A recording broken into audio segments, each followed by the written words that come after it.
Hi, welcome attendees. Welcome to AFDO, AFDO's celebration of heart during the worldwide pandemic. Welcome, welcome, welcome.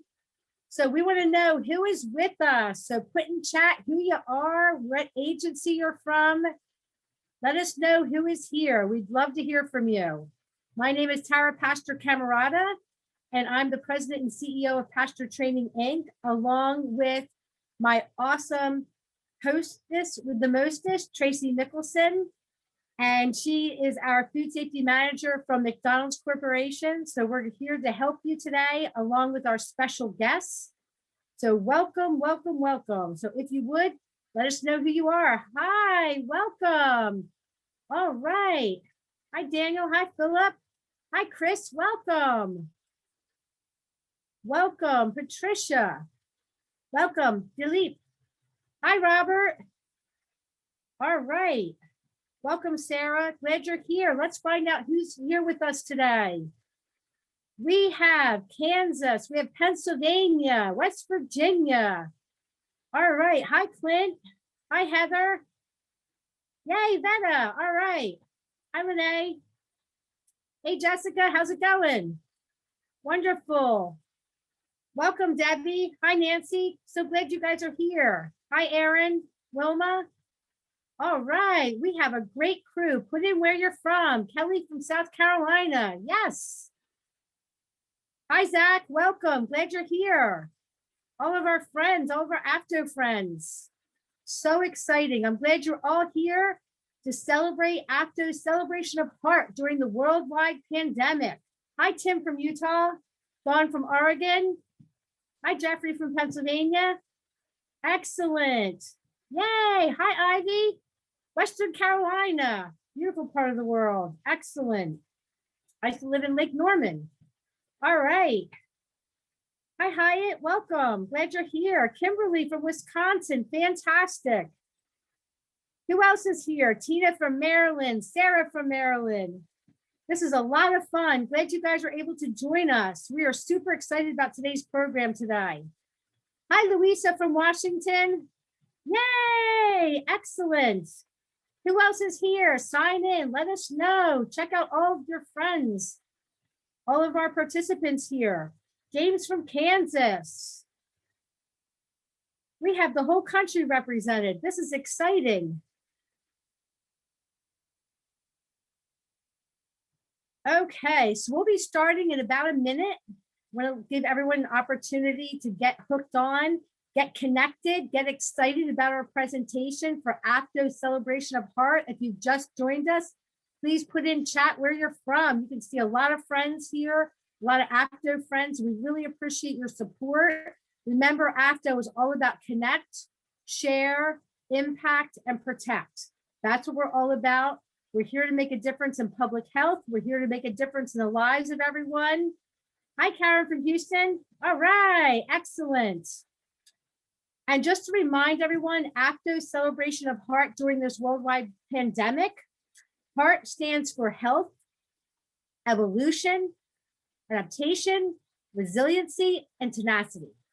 So we have heart here at AFDO, that's for sure.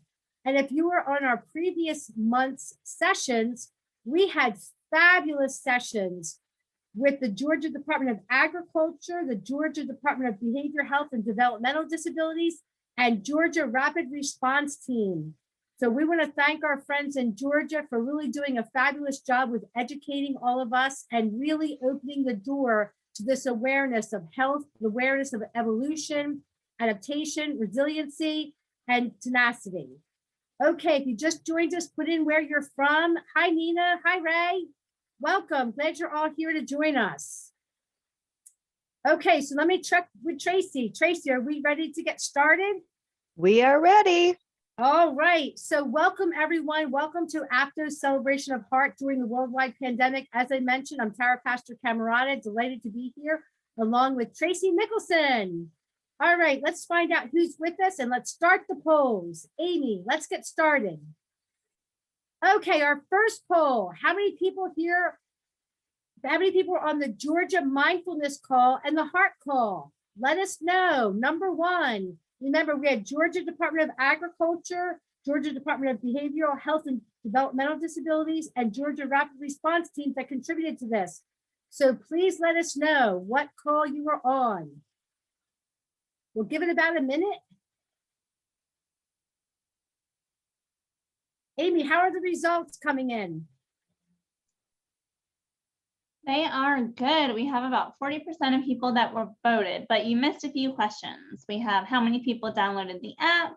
Yes, I downloaded the app. I didn't get a chance yet to for today's program. And how many people have done a mental health survey in the past? I have not. And does your organization have an app in order to coach you to focus on mental health? Yes or no? And do you have a favorite app for your overall health?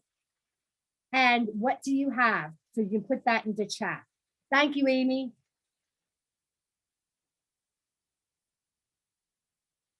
Got a lot of questions coming in. We're only at 40%. I think we can get our numbers higher. Please vote.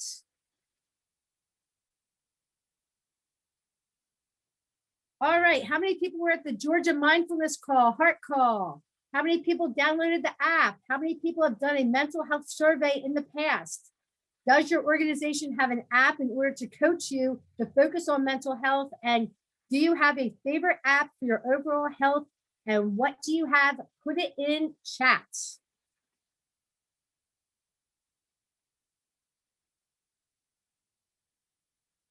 Amy, are we ready to show the results? Yeah, we're about 87% voted, so I'm going to end the poll and share. Excellent. Thank you so much. Okay, exciting news here. How many people were at the Georgia Mindfulness Call and Heart? Well, I was on the call. 6% were on the call. Well, thank you for whoever was on the call, and welcome to our friends that are joining us here today. Thank you so much. How many people downloaded the app? Fantastic. 17% of you downloaded the app, and great opportunity for 83% of you to have this. Wonderful. How many people have done a mental health survey in the past? 60% of you said yes. 40% have not. Wonderful. Does your organization have an app in order to coach you to focus on mental health? Yes, 23% of you have it. 77% do not. So this is a huge opportunity for the folks that do not have a mental health app to monitor symptoms. Wonderful. And do you have a favorite app for overall health? And what do you have? And put that in chat.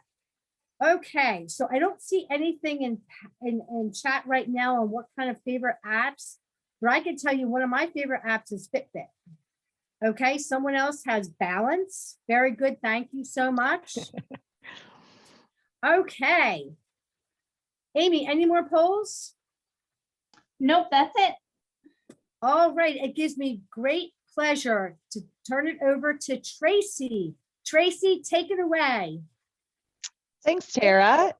All great information there. So, and yes, I used the app as well. It was very interesting. So don't forget, I know we had posted it in the marketing that we sent out, and we can certainly let you know how to get a hold of it via the chat as well if we want to add a link there. But you can find it on both iPhone and Android.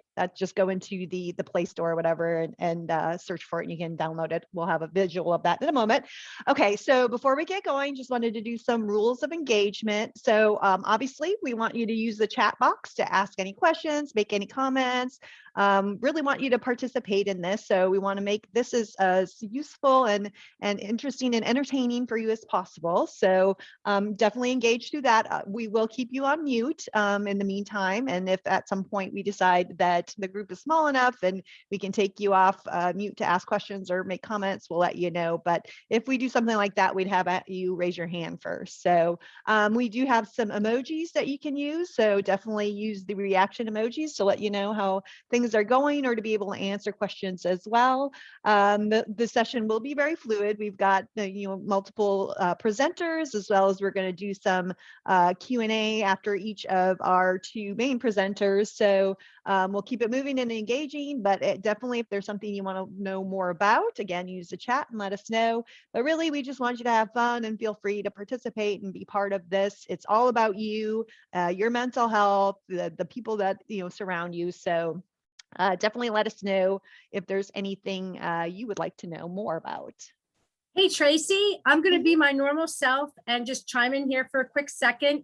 And as everyone knows me for the last couple of decades, I just chime in when I want to chime in. So Neuralink is actually in the chat, and that is the app that we're talking about with downloading for today's presentation. So Neuralink Q, and I put that in chat. So throughout, if you have any questions, if there's something that you're not sure of, please put it in chat. We will make sure your questions are answered. Okay, Tracy, take it away. Perfect. All right. As we've already mentioned, Tara and Tracy were your dynamic hostess with the mostest. So you've probably seen us before if you've done any of these AFDO webinars. Amy is our wizard behind the curtain. So she's our tech guru that helps us get through these with simplicity and smoothness. So our two guest speakers today are Dr. Robert Thatcher and Amanda Ferris. Dr. Robert Thatcher received his PhD in biopsychology from the University of Waterloo. He was a professor at New York Medical College and NYU School of Medicine before joining the faculty of the National Institutes of Health as the program manager for the first 128th channel EEG system, where he served on the National Institutes of Health Scientific Advisory Committee for the NIH Human Brain Map Project. He is the developer of NeuroGuide software for the QEEG and neurofeedback, and is the author of over 200 publications, including 8 books.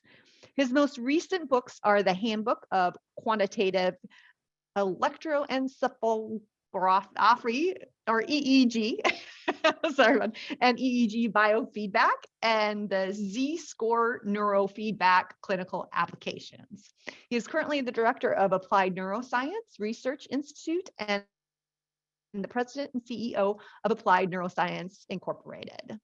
Amanda Ferris is a Minnesota-based author, business consultant, and host of the Goal Next Door podcast. Always keen to create impact, her early start in the childcare and hospitality industries led to over 20 years in operations management and corporate training. Amanda advises executive leadership teams and entrepreneurs everywhere from startup organizations to publicly traded companies around the world, while serving as the managing director for Clover & Kind, which is a company laser focused on helping people create real, authentic connection in their workplace, communities, and home. Welcome, Dr. Thatcher and Amanda. Dr. Thatcher. Thank you. Thank you very much. Your screen. Yeah, I just unmuted, and I want to welcome everybody and express my appreciation and thanks. I might as well share a screen for organizing this. It's a huge amount of work, and it's so beneficial for everybody. So let me begin with this image. I'll expand my screen, I think. This is Neuralink Q, actually, and Neuralink Pro. Neuralink Q is a free app on Android and iPhone, and the Neuralink Pro is what a clinician or a provider will use after the person using Neuralink Q to do self-assessment of various mental health categories sends their results to the clinician, so they get connected. And then there's a map on the lower right that you can see here where providers subscribe to that. And so if somebody is located in Nebraska and has a mental health problem, or in Pennsylvania or wherever, they can find somebody near to them. And it's HIPAA compliant, so their identity is protected. Now, this science was developed when I was starting in my career, and especially at the National Institutes of Health, where in the 1990s, the Human Brain Mapping Program began. And the first George Bush, President of the United States, initiated it, the Human Brain Mapping Program, in which at the end of the first decade, there was $2 billion of taxpayers' money dedicated to that. And some of the amazing discoveries that we came up with were, number one, although there's well over 100 billion neurons, they're actually organized in very small cluster of hubs or nodes in a network. And they have anatomical uniqueness. And these hubs are collections of neurons that talk to each other. EEG has an advantage over PET scans and functional MRI in that it measures the conduction velocities and the communication in milliseconds. But we were able to co-register PET scans and functional MRI and MRI with the EEG, and then also this called magnetic encephalography. And a huge volume of publications arose out of that. Today, there's over 150,000 publications in the area of quantitative electrical encephalography or quantitative EEG. So that huge amount of energy went into largely to evaluate the networks and the symptoms that people have. And we could, with quantitative measures, we could see if there's dysregulation in a hub or a node. For example, post-traumatic stress disorder, you see the amygdala, that's a particular part of the brain. The neurons are shouting too much. And so soldiers from Afghanistan can't sleep. And we have 6 of our systems at Fort Campbell in Kentucky, where young men and women from Afghanistan who have PTSD are treated. And if you can settle down and train the amygdala neurons to get quiet, and a few other hubs that are involved, the insula, the frontal lobes, then they start to sleep and they can start functioning and getting along with their family and go to 7-Eleven or Walmart or whatever. And then they're in a 90-day program. And if they are able to get rehabilitated, then they're often returned to Afghanistan. These are young men women who are really dedicated. So that science then evolved in the second decade to another $2 billion, where the advancement of what's called the connectome was evolved. That's a very sophisticated way to look at these hubs and nodes in the brain, because these neurons within, there's billions of neurons in each of the hubs. You can find ways to improve the efficiency and effectiveness of the communication between the hubs. And then the third decade, another 2 billion. There's a lot of different advantages that were discovered, and the unraveling of the mystery of the brain occurred. And today there's a Society for Human Brain Mapping and Therapeutics, which is one organization. It's the continuation of the Human Brain Mapping Program that brings together hundreds of and thousands of clinicians, providers, scientists, etc., to apply this knowledge to help people who have mental health disorders, people who have depression, anxiety, attention disorders, memory disorders, balance disorders, Parkinson, or just balance disorders, as well as some of the more recent findings. And so on the left-hand side of this screen is the app. It's free. You can download and play around with, NeuroGuide, Neuralink Q, and it is on Android and iPhones, as well as on on tablets, etc., or PCs if you want to use that. And there's information you can click on and learn more. On the upper right is just an example of a person who their EEG is being measured. It can be actually streamed to an iPhone or to the cloud to a clinician that then evaluates, and it doesn't take very long, about 5 or 10 minutes, to evaluate the various hubs and nodes by comparing them to a FDA registered normative database, a reference database that goes from birth to about 86 years of age. And you get some idea of the distance from a healthy functioning person's hubs and nodes. And it allows you to then guide, using what the product we call NeuroGuide, that individual's hubs that are dysregulated towards greater health and greater efficiency and greater communication capacity. And there's a session history radar map.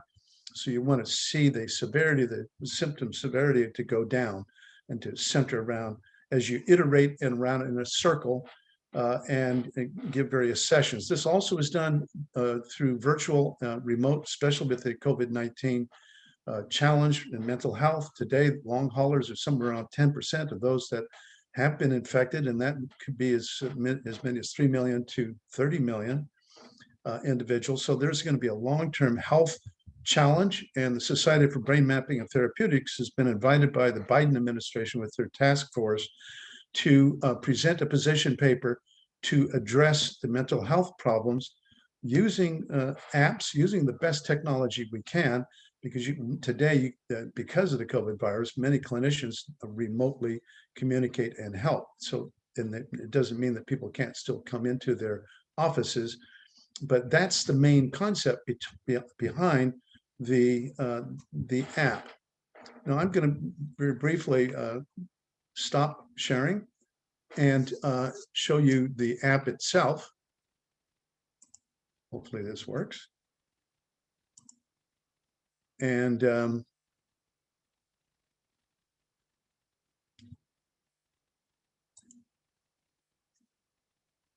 not exactly the same screen, but yeah, there's the app.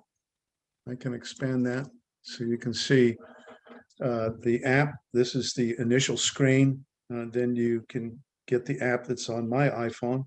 You can then take one of these tests, a general survey of mental health that covers depression, addiction, anxiety, memory disorders, balance problems. Alexithymia is a subgroup of people that have difficulty relating to others and understanding other people's feelings. Autism, concussion, and depression, early dementia, pain problems of various types, Parkinson disorder, the COVID virus itself, so it's designed to help with the long haulers. And then the military is having a lot of problems with people, and not just the military, our nation is with suicide ideation.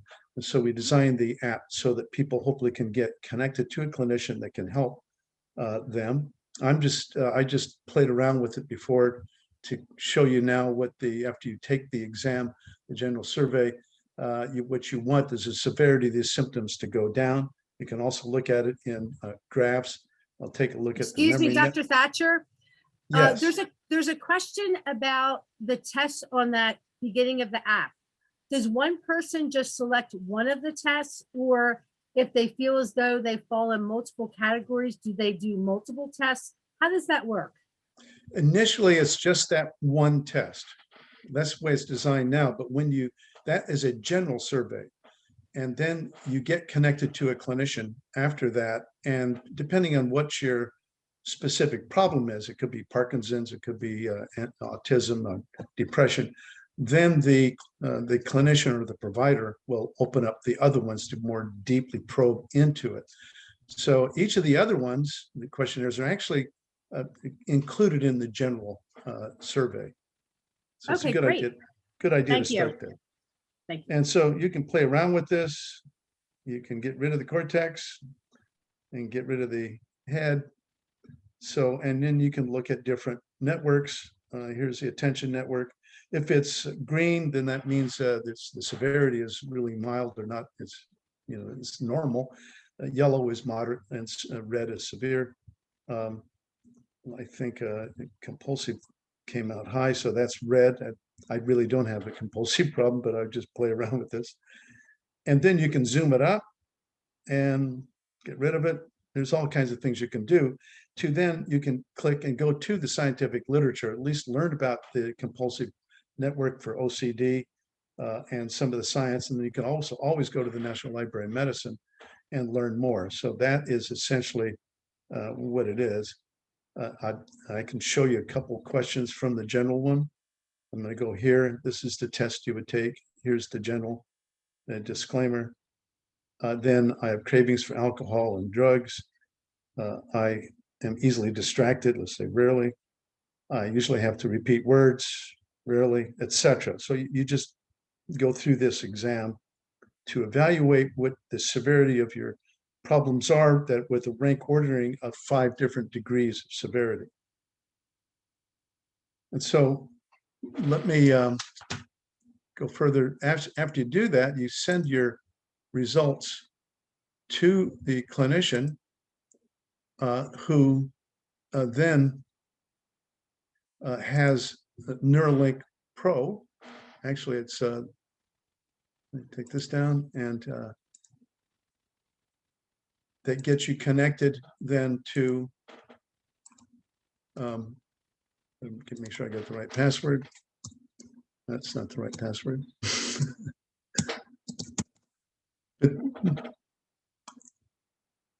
That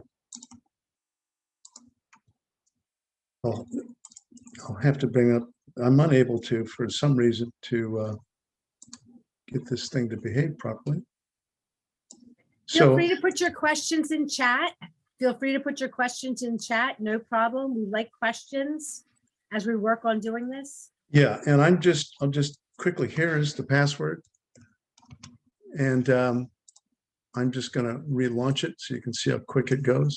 There's Neuralink. It'll be on your desktop and could be on a smartphone or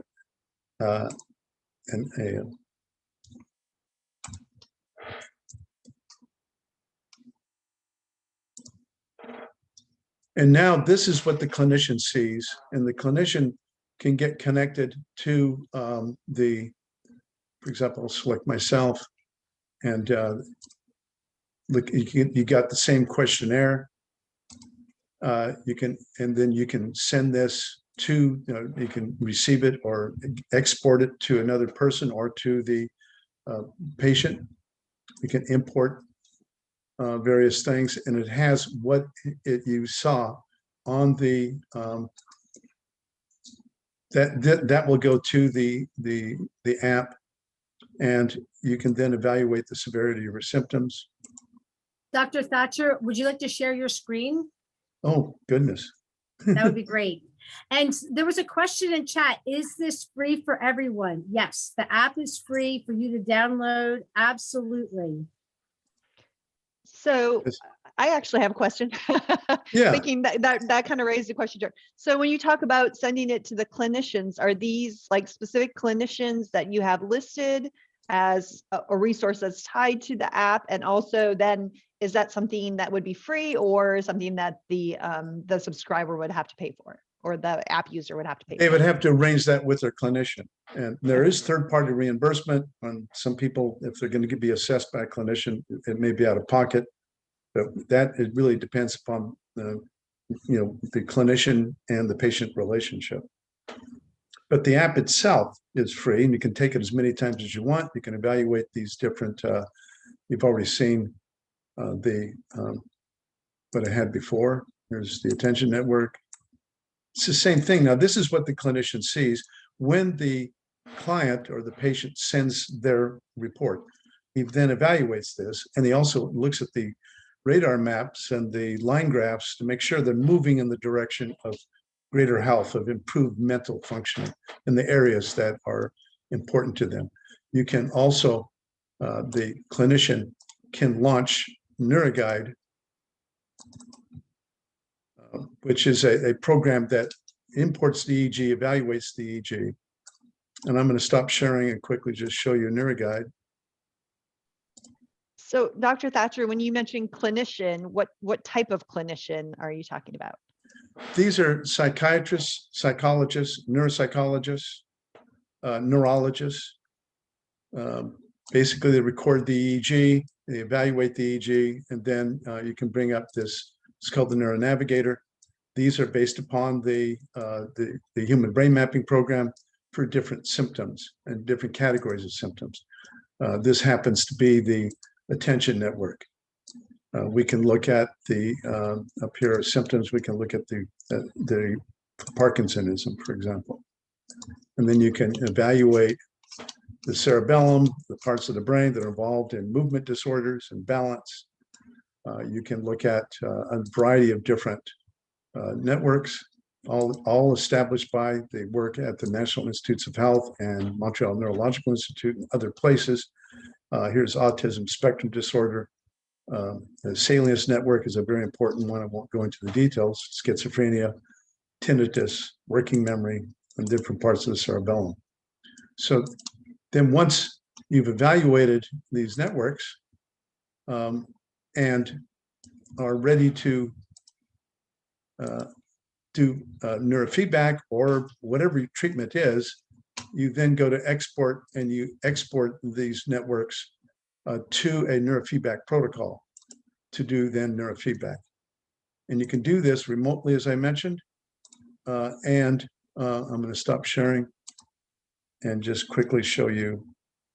Dr. Thatcher, while you're Yeah. getting that set up, we have another question. The question is, can the test results be sent to clinicians outside the network of clinicians from the app? Yeah, if under the permission of the patient or the client. Great, thank you. It really depends on what they want to do. I'm just going to bring So up this is something for everyone on this call. So everyone on this call could download the app Neuralink Q. They can fill out their symptoms if they have any symptoms on the app. And of course, answering as honest as possible to get started. You have your benchmarking and baseline. And then you can continue the process. As you continue the process, you can see improvement, hopefully, of your health. Or if you see going in the opposite direction, you definitely can get additional help and support. Next question is for Dr. Thatcher. Are the results of your survey automatically sent to network clinicians? Yes, those people that have subscribed to the network, it really depends on the relationship between the patient and the clinician. And so that if they want, I'm going to just bring up the neurofeedback. This is what the clinician does. Hopefully you can see this. This is what was sent from the neuronavigator to the clinician. Clinician then selects the network that's most troublesome. And then, oops.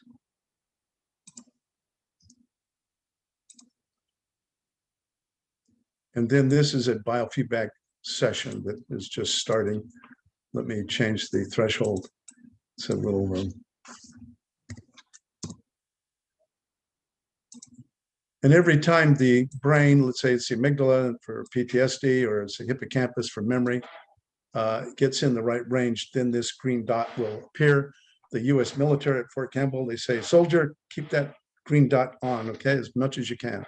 And that's how they do that. So it trains your brain. This is reinforcement, and it increases the size and number of synapses in the network that's triggering this particular display. You put this display on their screen, but you can also have DVDs and videos and all kinds of things that people typically use. There's several thousand biofeedback practitioners in the United States, and they have a variety of different ways. But the key to it is every time your brain behaves correctly, you get reinforced. That increases the size and number of synapses. And then the Society for Brain Mapping and Therapeutics, Eric Kandel, got a Nobel Prize in the year 2000. And he's on that, the member of that society in the same board that I'm on. And he got that Nobel Prize because he figured out what the molecular mechanism is by which the number and size of synapses change when you reinforce a particular action, a particular thought, etc. That's how we learn. It's happening all the time. But now science is sophisticated enough to be very precise for those hubs that are weak. So your compensatory hubs don't have to work harder, your brain becomes more efficient, and the severity of the symptoms go down. So that's wonderful. Dr. Thatcher, we have another question. Would this application have any use in detection or warning for the onset of seizures in someone with epilepsy? Yes, the EEG is about the best way to detect seizures, and you'll see that in sharp waves initially, and then if there's clonic tonic seizures ongoing, I have many examples of that. Neurologists typically do that. It's good for detecting it, and it can even be occult. The treatment, though, is, and actually there are studies on biofeedback, some of the earliest in the 1970s, late 60s, early 70s.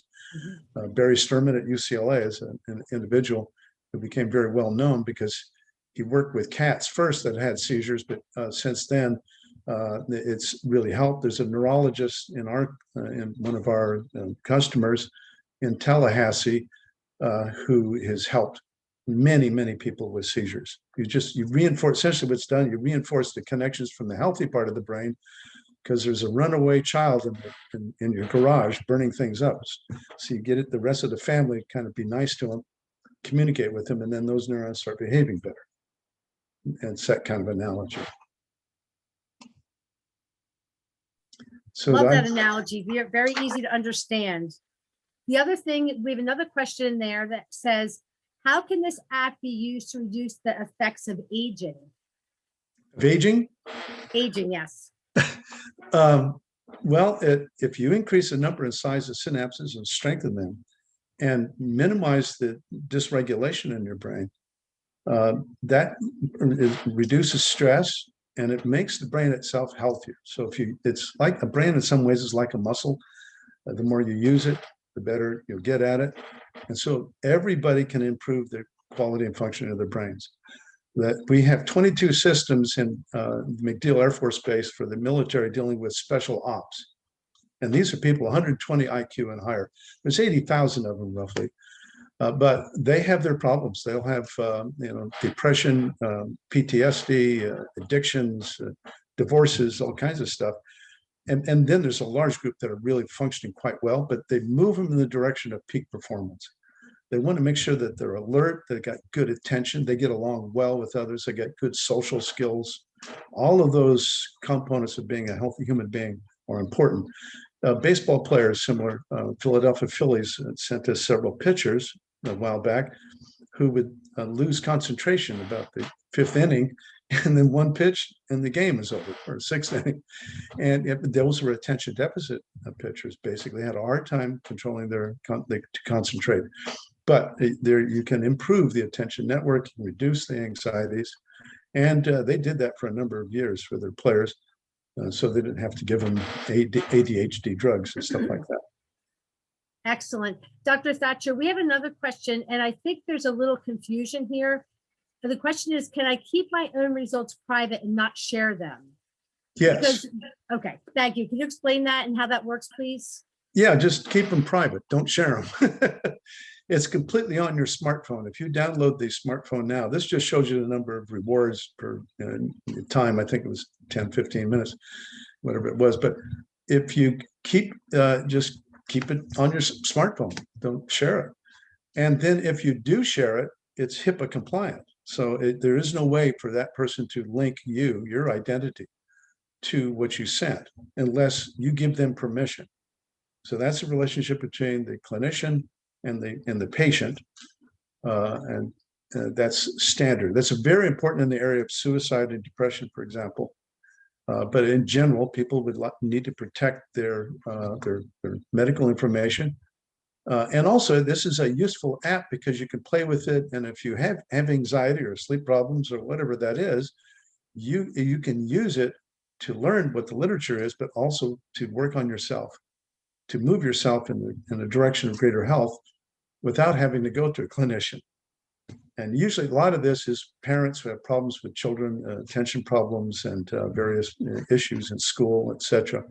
But there's the amount of mental health challenges today are just huge, with depression and anxiety, attention problems. And so all of this can be addressed because the hub, everything that's related to symptoms comes from this 2.5 pounds floating in your skull that consumes 20 to 40% of your blood glucose. That all goes into creating electricity. And we need to reshape it and make it healthier with respect to a reference database, similar to a blood test where your blood constituents are compared to a group of healthy people that don't have elevated white cell, blood cell counts, or red cell, or cholesterol, et cetera. And so you can see your 5 standard deviations out, where you can move yourself back towards 1 standard deviation. Excellent. We have another. Perfect. Thank you so much. That was wonderful. We have another question. Do the results come with some analysis and comments?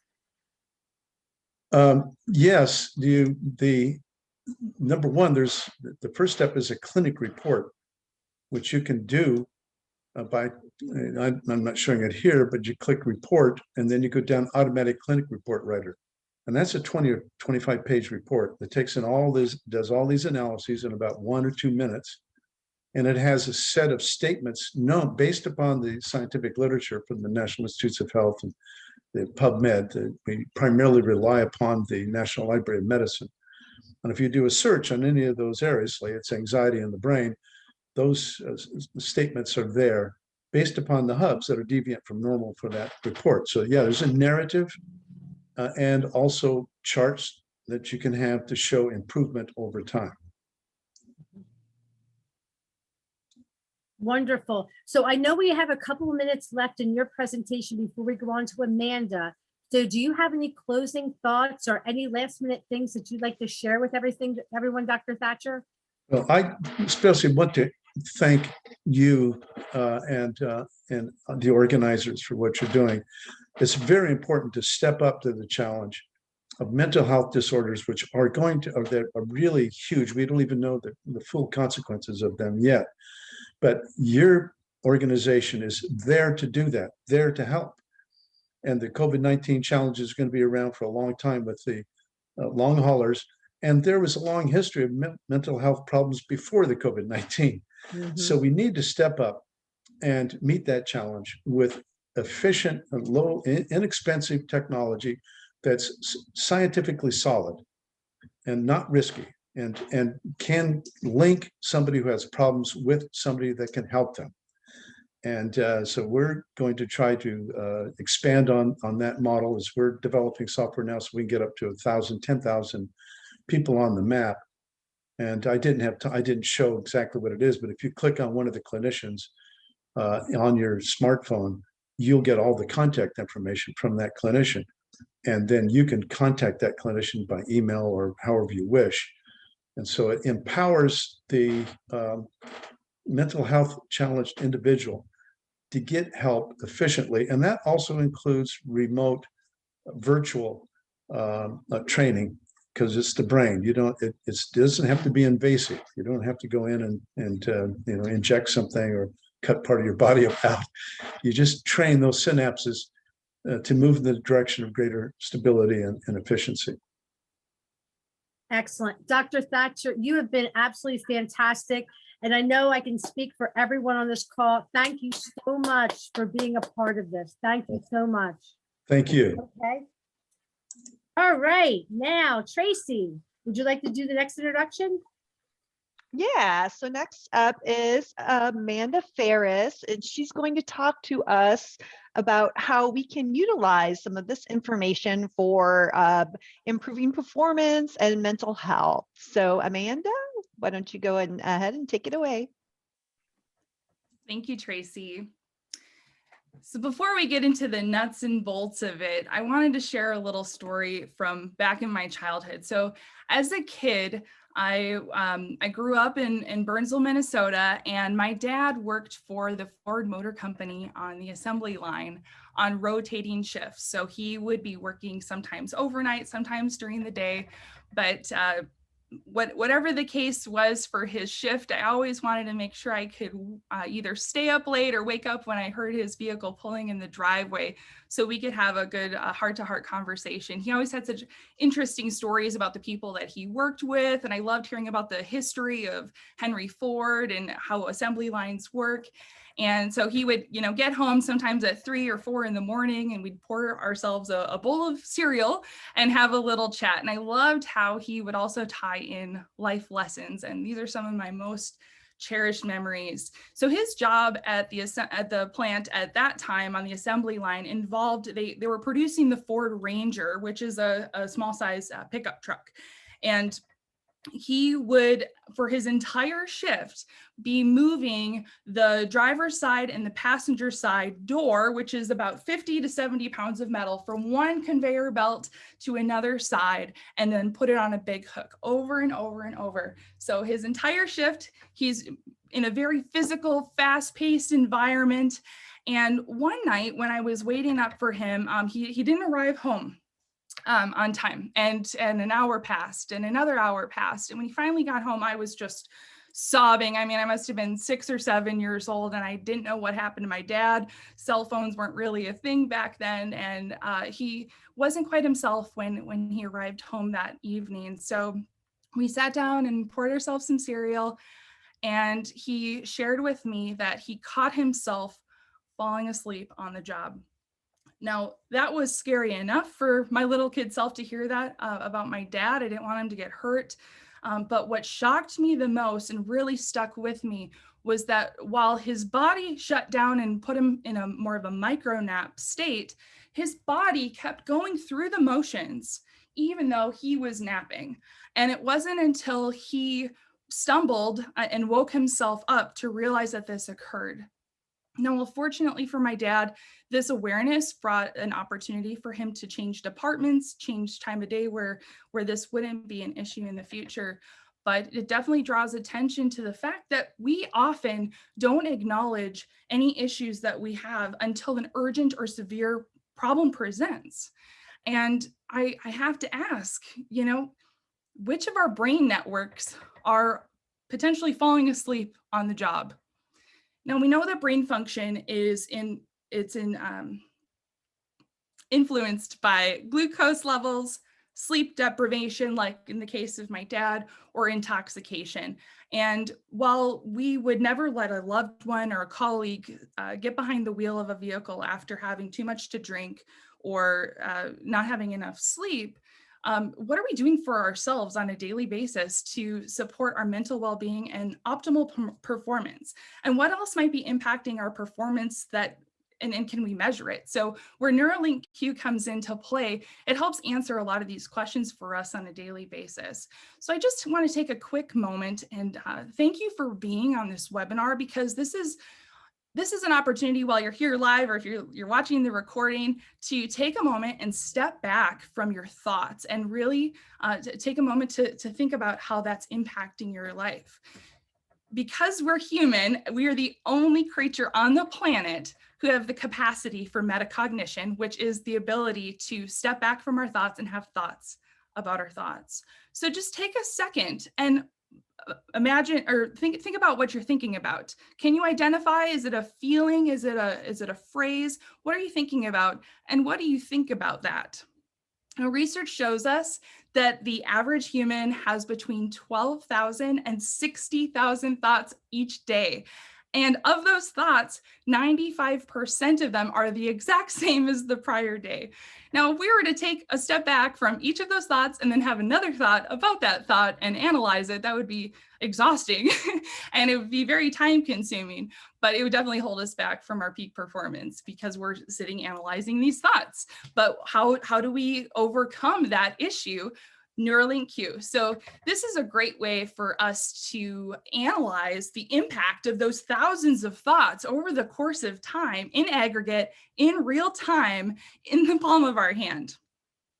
Now, my goal for you by the end of this conversation is that you're able to walk away not just with a tool that's novel and scientific and fun to look at, but you'll have a tool that you can have a greater awareness of what might be blocking your performance and to be able to have some practical tools to do something about it.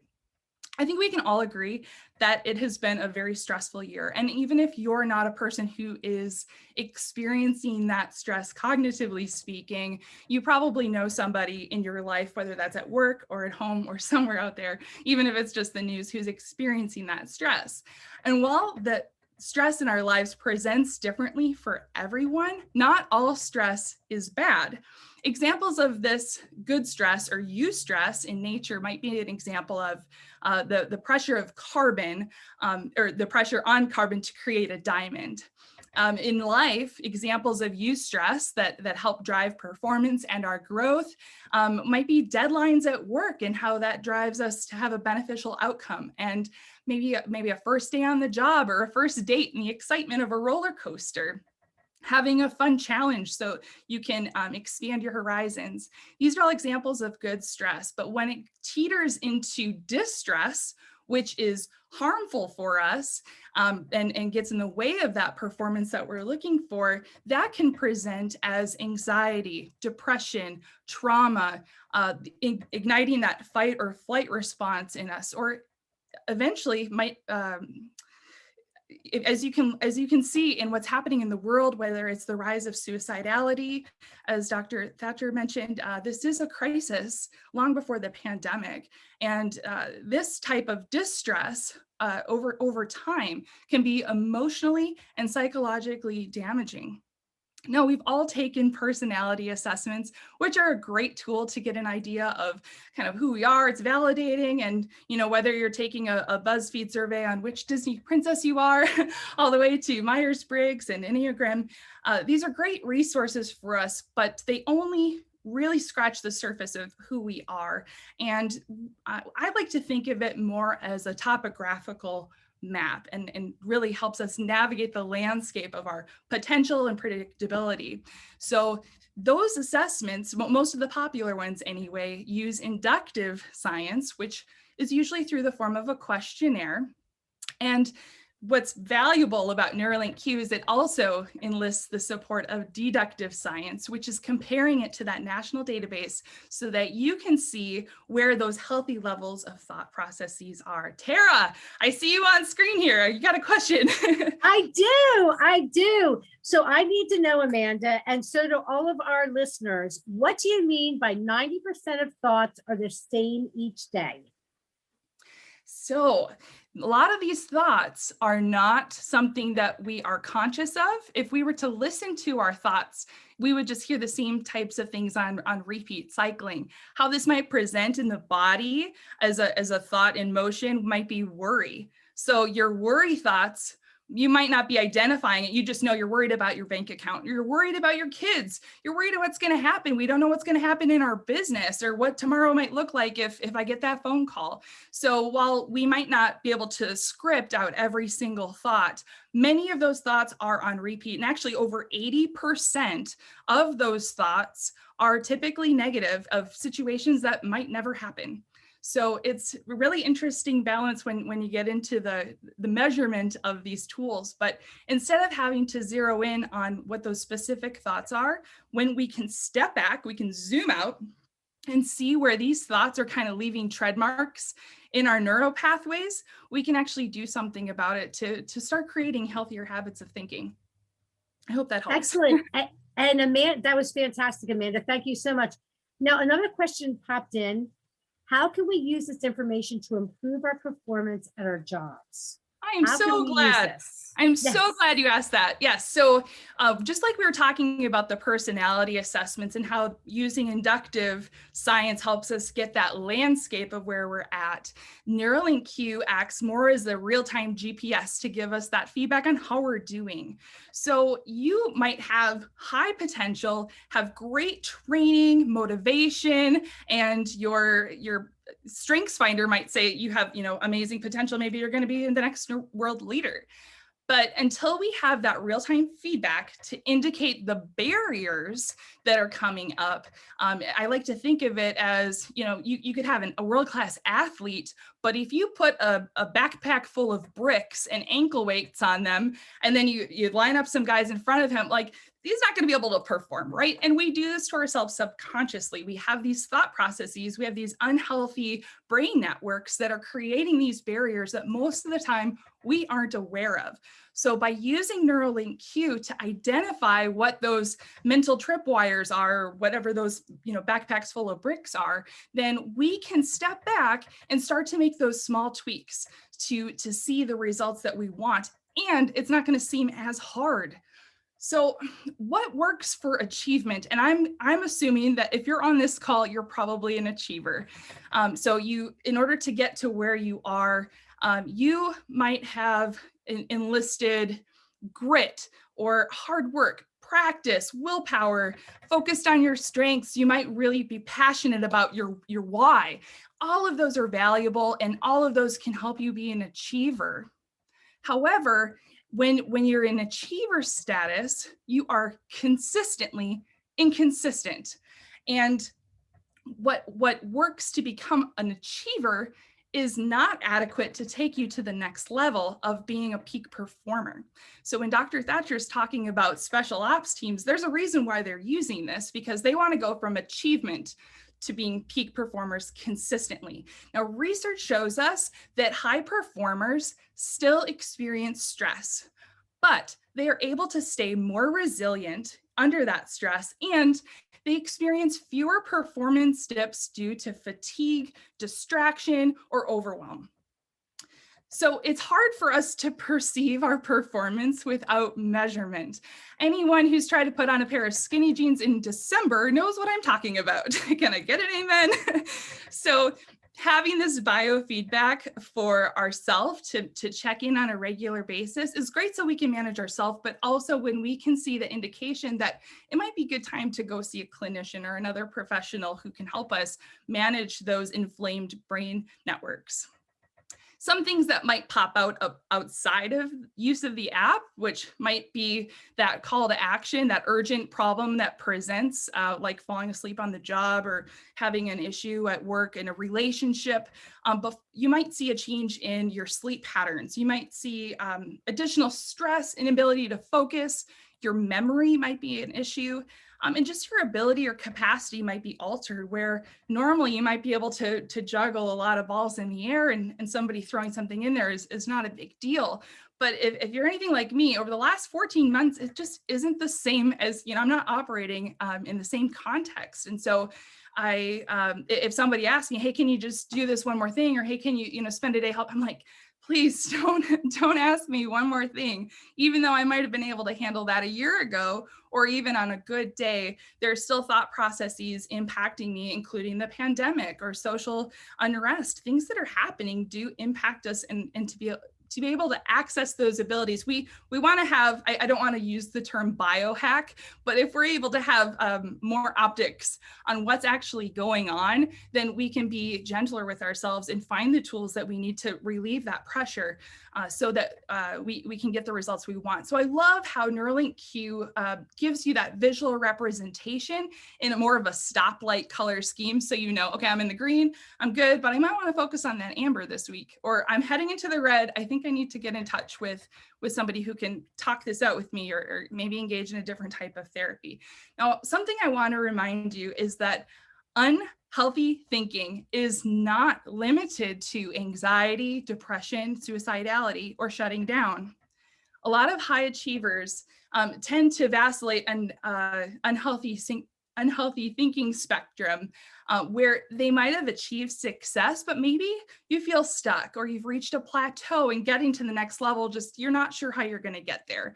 Another indicator of unhealthy thinking habits is a loss of passion, or you feel burned out. Maybe you're engaging with unhealthy thoughts or fears around not being able to maintain success once you get there, or imposter syndrome. You can vacillate between perfectionism and procrastination, or embracing too much rigid structure and enforcing that on others. Or you might be an entrepreneur like myself, where I know that structure is going to help me achieve my goals, but sometimes I feel like I just want to resist it and do my own thing. You might be engaging in obsessive thinking, or on the other side of it, you're easily distracted. Tara, I see you again. I just wanted to let you know we're at the 5-minute warning, just to let you know. Thank you so much. All You're right. welcome. So as you're looking at your results, and this is for Neuralink Q, this is for any assessment that you're looking at, I just want to encourage you to remind yourself that you are not your thoughts, and to not overly associate with the results that you're seeing on the screen, whether you're tempted to put a label on that or to be judgmental. Instead, cultivate a healthy curiosity and ask yourself, where might this pressure be coming from, and what can I do to adjust that? What are the areas that are hindering high performance? So when we have awareness of those blind spots, we can anticipate our needs, our own personal needs, and prepare our mental health self-care in advance so that we can access that as we ride the peaks and the valleys of life. So you can go to the app if you are an achiever and you want to go to peak performance level in your job by just managing that. You check in on the Neuralink app on a regular basis to see those incremental changes over time. And if you want to use the app to just kind of check in and see, do I need to put some of these unhealthy brain networks in more of a therapeutic setting and heal some of this overly systemic thinking. So mental health self-care is more than bubble baths and pedicures. So when we take inventory of our emotional and psychological stress, we're able to manage that stress, our performance, our relationships, and model healthy behaviors for others. When we provide that visibility to those blamed areas, then we know specifically what needs to be addressed. So using the app is really just one step in the process. If I step on the scale and I decide I really need to lose weight, I could go to the store, buy fresh vegetables, get the supplements I need and a new pair of yoga pants. But if I get home and I don't remove the barriers like the unhealthy snacks or other unhealthy habits and start replacing those with the healthy ones, I'm still going to have some weight to lose. So we need to be aware of these thought processes that are holding us back from accessing our strengths, our brilliance, and our genius so that we can drive peak performance and be consistently consistent.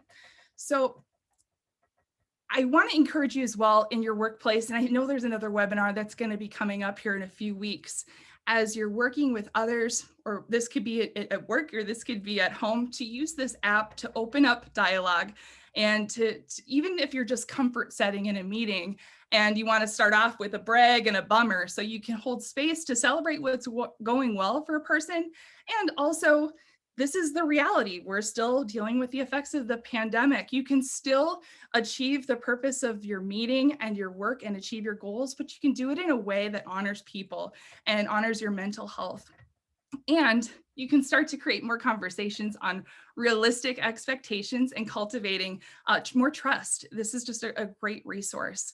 So using technology to track our neurological health can help us clearly identify where we need to focus our mental health self-care. And when we care for ourselves intelligently, we improve our overall well-being, our capacity to be a peak performer, and enjoy satisfaction in every area of our lives. Thank you.